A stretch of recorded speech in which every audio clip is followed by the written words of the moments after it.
Par rapport aux quartiers populaires, on parle beaucoup des quartiers populaires, mais vous savez, les gens, ils n'ont pas choisi de vivre dans les quartiers populaires. On sait. Ça, c'est important. Les bailleurs sociaux, quand ils font des attributions de logement, les familles en question n'ont pas choisi de vivre dans le communautarisme. C'est pas des familles qui décident de vivre avec la communauté comorienne, la communauté africaine, marocaine, algérienne. C'est pas vrai, ça c'est un fantasme.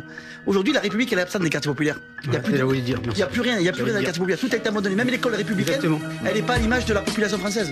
Elle est à l'image des quartiers populaires dans lesquels nos enfants sont éduqués. Peut-être 150 millions d'euros pour prêter de la monnaie. Mais justement, elle va où il va cette Ah bah ouais, ça, je vous pose la question. Mais vous je avez suis pas bien responsable raison politique, moi. Ah bah là, franchement, je vous pose vraiment la question. Mais moi, ce que je veux dire par là, c'est que c'est pas en achetant, en donnant des subventions qu'on va résorber les problèmes de la société française. Ça, c'est vrai aussi. C'est une réalité.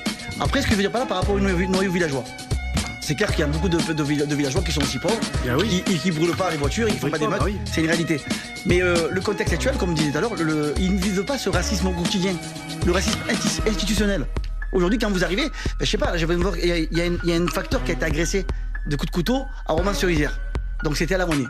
Donc c'est pas les habitants de la Monnaie qui l'ont agressé. Je sais pas. Si vous suivez l'actualité, il y a un communiqué de presse de la part de Sud Solidaire qui condamne justement un fait très grave, tentative d'assassinat sur un facteur. Donc aujourd'hui, ça veut dire qu'aujourd'hui, les règlements de compte, jusqu'à où ça va aller? Le problème d'aujourd'hui, c'est que cette France aujourd'hui est en train de s'enflammer, non pas à cause de la jeunesse ou à cause de la défaillance de certains politiques. On donne beaucoup de leçons, mais une fois qu'on est au pouvoir, on les applique pas. Alors justement.